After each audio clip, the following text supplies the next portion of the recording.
अस्सलाम वालेकुम, क्या हाल है? सब लोग ठीक हैं? तो हम स्टार्ट की हुई है क्वांटम नंबर के ऊपर एक सीरीज लेक्चर। और आज का जो हमारा टॉपिक है वो है मैग्नेटिक क्वांटम नंबर। इसको आपको आज अच्छे से और आसान तरीके से समझाते हैं। तो शुरू करते हैं अपना लेक्चर मैग्नेटिक क्वांटम नंबर। तो मैग्नेटिक क्वांटम नंबर इसको रिप्रेजेंट किया जाता है स्मॉल लेटर एम से। ठीक है, represented by small letter M. और ये किसके बारे में है? ये ऑर्बिटल के बारे में है। It's about orbital. ठीक है, ये ऑर्बिटल के बारे में है। जैसा कि प्रिंसिपल क्वांटम नंबर शेल के बारे में था, azimuthal quantum number sub shell के बारे में था, तो ये वाला किसके बारे में है? ऑर्बिटल के बारे में है। तो इंफॉर्मेशन क्या देता है? सबसे पहली इंफॉर्मेशन ये हमें बताता है number of orbital in A subshell. एक सबशेल में कितने ऑर्बिटल होंगे इसके बारे में बताता है। दूसरी बात ये हमें बताता है number of orientation of an orbital. एक ऑर्बिटल की कितनी ओरिएंटेशन हो सकती है? ये ओरिएंटेशन क्या बला होती है सारा समझाता हूं, फिलहाल ये समझते जाए। ठीक है, इसके बाद ये हमें बताता है, ओरिएंटेशन के बाद ये बताता है किसके बारे में? ये direction of angular momentum of electron in an orbital. Momentum of an electron in an orbital. ये जो मैंने आपको बात लिखवाई है, मे भी आपकी बुक में ये ना हो, ये सिंपल आप लोगों ने एमसीक्यूज के लिए याद रखने के, अगर एमडी कैट में ये आ जाए तो आपको पता होना चाहिए। अच्छा, अब याद रखना है कि ये बना कैसे, ये कैसे पता चला कि अब इस नंबर की भी जरूरत है। याद रखो, मैंने आपको बताया ये एड्रेस है। क्या है? एड्रेस है। कैसे? पहले हमें पता चलती है सिटी, किससे? प्रिंसिपल क्वांटम नंबर से। इसके बाद हमें पता चलता है नेक्स्ट सिटी में जो हमारे पास सोसाइटी पता चलती है, ठीक है, वो हमें पता चलती है एजीमुथल क्वांटम नंबर से। ठीक है, सोसाइटी के बाद हम पहुंच चुके हैं उस गली में, उस स्ट्रीट में। ठीक है, स्ट्रीट में जब पहुंचते हैं तो हमारे पास मैग्नेटिक क्वांटम नंबर होता है। ठीक है, सबसे पहले सिटी बताई हमें किसने? प्रिंसिपल क्वांटम नंबर ने, शेल ने। मतलब ये शेल, ये सब शेल, और ये उसके अंदर ऑर्बिटल। बात समझ आ रही है? अब हम ऑर्बिटल तक पहुंच चुके हैं, और ऑर्बिटल तक पहुंचते हुए हमें पता चला कि ऑर्बिटल को हम शो करते हैं प्रिंसिपल मैग्नेटिक क्वांटम नंबर से, और इसको एम से रिप्रेजेंट किया जाता है। अब बात करते हैं इसकी जरूरत क्यों पेश आई, कैसे हम स्ट्रीट, क्या किसी बंदे तक पहुंचने के लिए स्ट्रीट का पता होना जरूरी है या नहीं है? बिल्कुल जरूरी है, पता होना चाहिए कि स्ट्रीट में उसका घर है। इसी तरीके से इलेक्ट्रॉन किस जगह पाया जाता है ऑर्बिटल में, किस ऑर्बिटल में पाया जाता है, किस शेल के किस ऑर्बिटल में पाया जाता है, तो उसके लिए हमें उसका मैग्नेटिक क्वांटम नंबर पता होना चाहिए। उसको पता कैसे चला, क्यों इस नंबर की जरूरत पेश आई, आइए देखते हैं इस क्वेश्चन में। याद रखो, इसकी ओरिजिन जो है ना, वो हमें सब कुछ बताती है। ओरिजिन इसकी क्या है? ठीक है, मैंने आपको कल बताया था कि जो शेल की लाइन थी, जब उसको एक हाई रिजॉल्विंग पावर वाले स्पेक्ट्रोस्कोप से देखा गया, हाई रिजॉल्विंग पावर वाले स्पेक्ट्रोस्कोप से देखा गया, तो ये लाइन मजीद छोटी लाइंस में कन्वर्ट हो जाती थी, स्प्लिट हो जाती थी। ठीक है, स्प्लिट हो जाती थी। इन लाइंस को, ये जो दोनों लाइंस थी, इनको हमने सब शेल्स का नाम दिया। ऐसे ही है, इनको हमने सब शेल्स का नाम दिया था। ये जो नेक्स्ट लाइन बनी थी, इसको हमने फाइन स्ट्रक्चर भी कहा था। ठीक है, फाइन स्ट्रक्चर भी कहा था।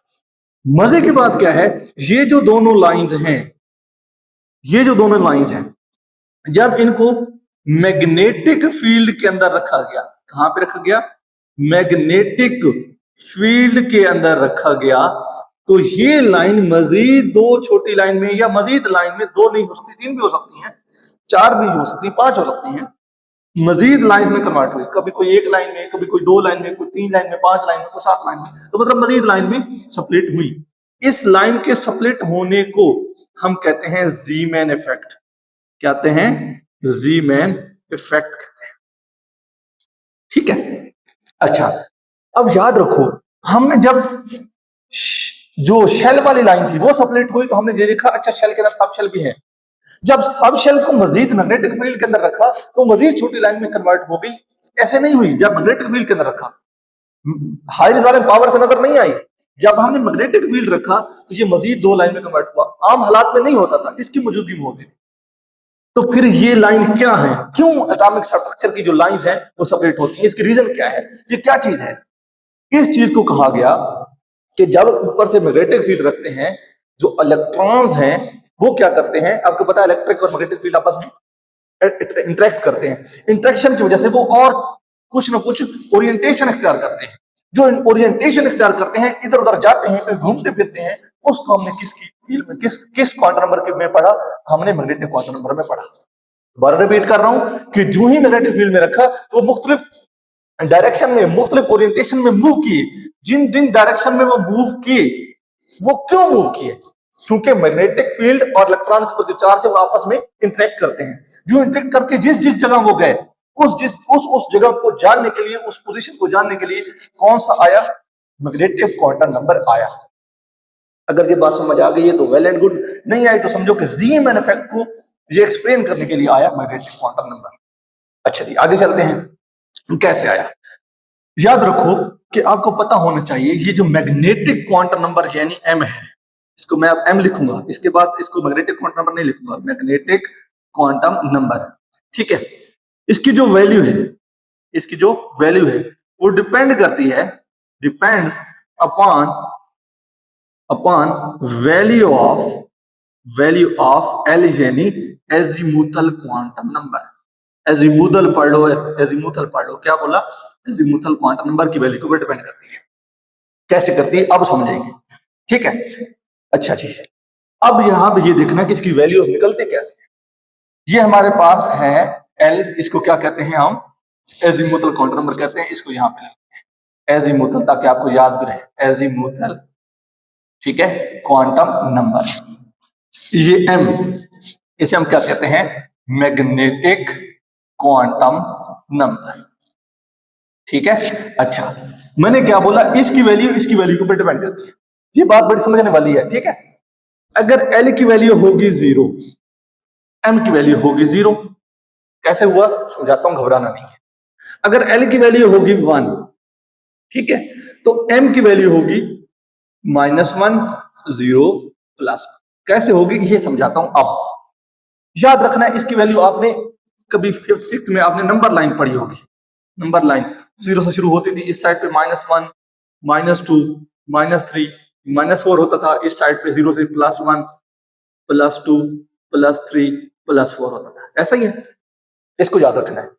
तो क्या बोला कि जो मैग्नेटिक क्वांटम नंबर की वैल्यू है, एल की जो भी वैल्यू होगी उसी का तमाम, उसी से लेके, उसके नेगेटिव से लेके पॉजिटिव तक लेके जानी है। जैसे कि मैंने बोला, ये एजीमुथल क्वांटम नंबर की वैल्यू होगी 1, तो इसकी वैल्यू होगी -1, 0, +1। इसकी वैल्यू 1 है, इसके नेगेटिव से शुरू हो जाना है, नेगेटिव से लेकर पॉजिटिव तक जितनी वैल्यू आ जाएंगी वो क्या होंगी? मैग्नेटिक क्वांटम नंबर की होंगी।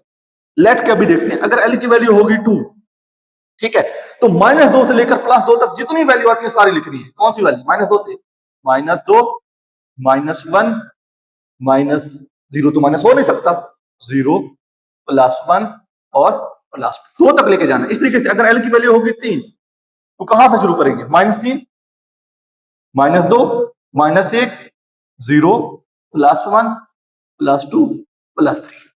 समझ आ गई? क्या बोला कि एल की जो वैल्यू होगी, एम की उससे वैल्यू, एजीमुथल क्वांटम नंबर यानी एल की जो भी वैल्यू होगी, एम की वैल्यू उसकी तमाम माइनस लेकर पॉजिटिव तक जितनी वैल्यूज होंगी उनको सबको इकट्ठा लिख देना है।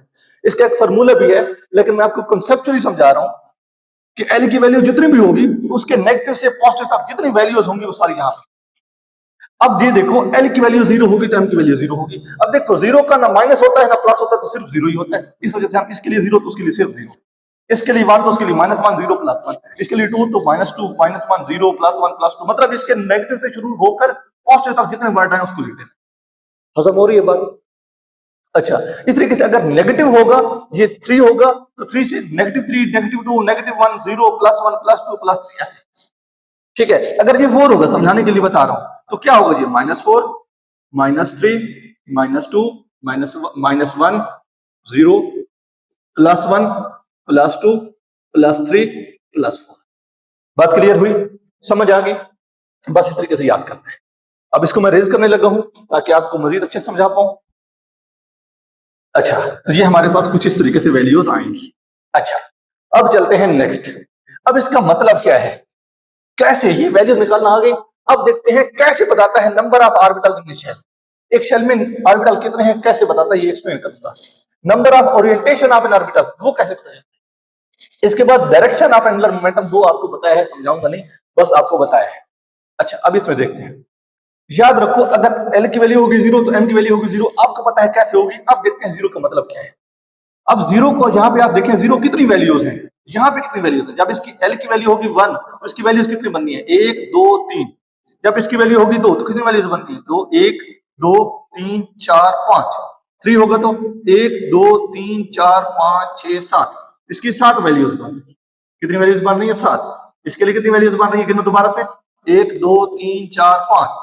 ठीक है, इसके लिए वैल्यूज कितनी बन रही है, 3। इसके लिए वैल्यू कितनी बन रही है, 1। 0 का मतलब 1 नहीं है, ये कह रहा हूं कि जब 0 लिखी हो तो मतलब टोटल वैल्यूज वहां पे कितनी आ रही है, 1 वैल्यू आ रही है, 2 वैल्यू आ रही है। वैल्यू की तादाद पूछ रहा हूं। यहाँ पे वैल्यू की तादाद 1 है, यहाँ पे वैल्यूज की तादाद 3 है, यहाँ पे वैल्यूज की तादाद 5 है, यहाँ पे वैल्यूज की तादाद 7 है। अब यहां पे लिखने लगा हूं m की वैल्यूज की तादाद, वैल्यूज की तादाद बताती है सब शेल में ऑर्बिटल की तादाद, ऑर्बिटल की तादाद। क्या बोला कि ये m की वैल्यूज जितनी होंगी, उनकी जितनी तादाद होगी, वो बताती है कि उस सब शेल में उतने ऑर्बिटल हैं। कैसे बता, हमारे पास है जी l की वैल्यू 0। l की वैल्यू 0 का मतलब क्या था, l की वैल्यू 0 का मतलब था s सब शेल। ठीक है, यहां पे लिख दूं ताकि आपको ज्यादा अच्छे समझ आ जाए। l की वैल्यू जब 0 होती थी, पिछले लेक्चर में बता चुका हूं, l की वैल्यू 0 होती तो मतलब s सब शेल होता। l की वैल्यू 0 होती तो मतलब s सब शेल होता था। ठीक है, ये सब शेल का नेम भी यहाँ पे। ठीक है, l की वैल्यू 0 मतलब s सब शेल, l की वैल्यू 1 मतलब p सब शेल, l की वैल्यू 2 मतलब d सब शेल, l की वैल्यू 3 मतलब f सब शेल। अच्छा, मैंने बोला l की वैल्यू जब 0 होगी तो m की वैल्यू उस वक्त कितनी होगी, 0 होगी। हम जहां पे चेक कर चुके हो कि 0 का प्लस माइनस भी 0 होता है, कोई बढ़ता नहीं। जब l की वैल्यू 1 होगी तो m की वैल्यू -1 0 -1 प्लस -1 0 +1।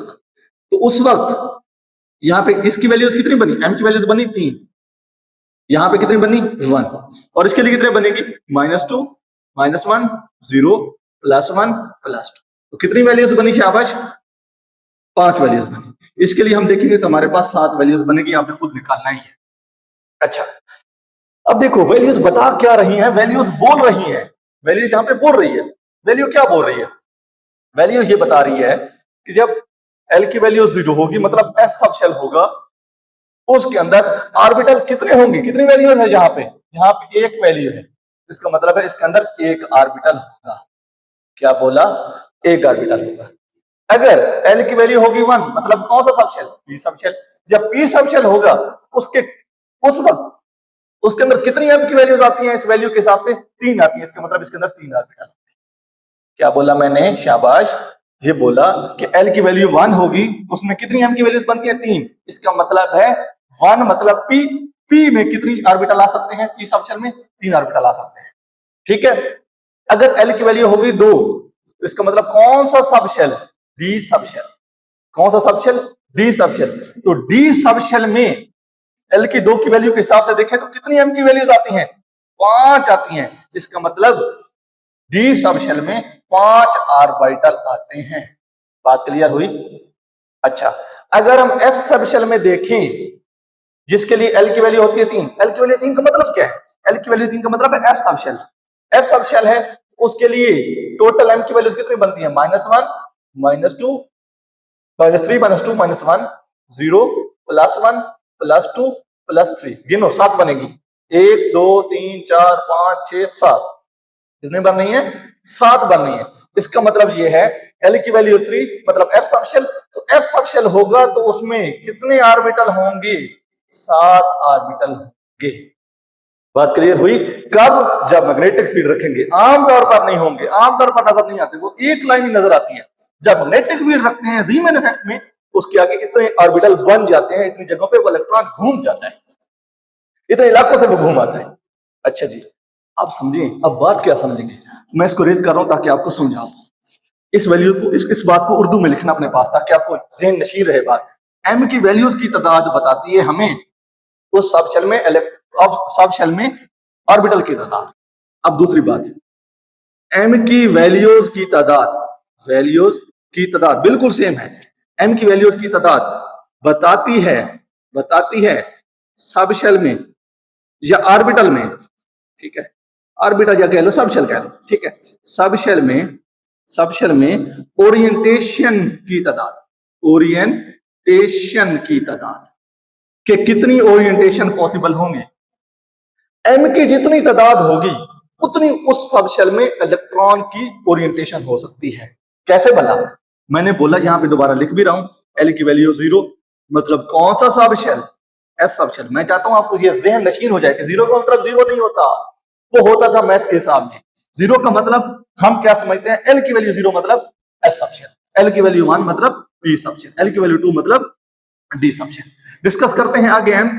तो हमें पता है एल की वैल्यू जब 0 होगी तो 0 का प्लस माइनस सिर्फ 0 होता है, तो मैंने कहा 0।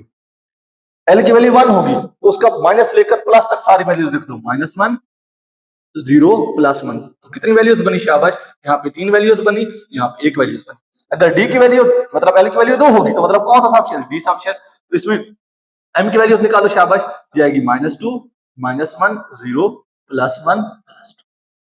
क्या बोला मैंने कि जो एल की वैल्यू होगी उसके माइनस से लेकर प्लस तक लिख देना, ठीक है। तो क्या लिख दिया हमने, -2, -1, तो टोटल कितनी बनी? 5 बनी। अब देखो गौर से, एल की वैल्यू 0 मतलब S sub shell, S sub shell में एम की वैल्यूज कितनी बनती है शाबाश? 1 वैल्यू बनती है। इसका मतलब एक ओरिएंटेशन पॉसिबल है, एस की सिर्फ एक ओरिएंटेशन पॉसिबल है। कितनी पॉसिबल है? ओरिएंटेशन एक ही पॉसिबल है। एस के लिए जो स्फेरिकल होता है उसकी सिर्फ एक ओरिएंटेशन पॉसिबल होती है।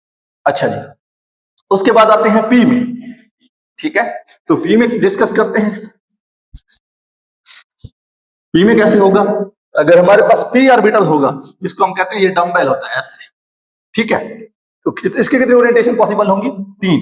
एल की वैल्यू 1, एम की वैल्यू, एल की वैल्यू 1 मतलब पी, पी के लिए एम की कितनी वैल्यूज होती हैं? 3 होती हैं। इसका मतलब इसकी 3 ओरिएंटेशन पॉसिबल है, ठीक है।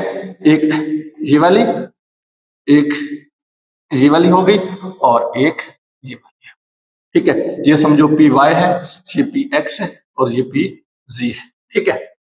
एक्स वाई जी, तो इसके मतलब एक किस्म की एक्सेस बता रहे हैं, मतलब 3 जगहों से अपने आप को वो अरेंज कर सकता है, ऐसे, ऐसे और ऐसे। अच्छा, अब नेक्स्ट हमारे पास डी के लिए देखेंगे, तो डी के लिए हमारे पास 5 ओरिएंटेशन पॉसिबल है। कितनी? 5 ओरिएंटेशन पॉसिबल है। उनके मैं नाम लिख देता हूं सिर्फ। हमारे पास होगा डी होगा, तो डी के लिए क्या लिखेंगे हम? X Y, D X Z, D Y Z को याद कर लेना, डी जेड स्क्वायर और D X square Y square, ठीक है। इन 5 को याद कर लेना। इनको एक्सप्लेन करना बहुत लंबा लेक्चर हो जाएगा, इनको एक्सप्लेन नहीं कर रहा। बस आप लोगों ने ये याद रखना है कि एल की वैल्यू जब 0 होगी तो एस ऑर्बिटल होगा, एस ऑर्बिटल होगा, सॉरी एस सब शेल होगा, तो एस सब शेल होगा तो उसमें सिर्फ एक ऑर्बिटल हो सकता है और उसकी एक ओरिएंटेशन पॉसिबल है। अगर एल की वैल्यू होगी 2, उसको कहते हैं, सॉरी एल की वैल्यू होगी 1, उसको कहते हैं पी सब शेल, और पी सब शेल की कितनी ओरिएंटेशन पॉसिबल है? उसके अंदर 3 ऑर्बिटल होंगे और 3 ओरिएंटेशन पॉसिबल है। इस तरीके से हमारे पास एल की वैल्यू होगी 2, तो मतलब डी सब शेल में 5 ऑर्बिटल हो सकते हैं, 5 ऑर्बिटल की 5 ओरिएंटेशन हो सकती हैं, या उसमें सॉरी उसकी ओरिएंटेशन भी 5 हो सकती है उस सब शेल की, ठीक है। तो मे भी कोई फंबल हो गया हो, कोई बात दोबारा गलत बोल दी गई हो, तो उसको आप लोगों ने समझ लेना है कि मैंने क्या बोलना चाह रहा था। आप लोगों ने मेहनत करनी है, पढ़ना है अच्छे से, और इसमें कोई बात भी आपको समझ नहीं आई उसको मजीद आपने मुझसे पूछना है। ओके, अल्लाह हाफिज़।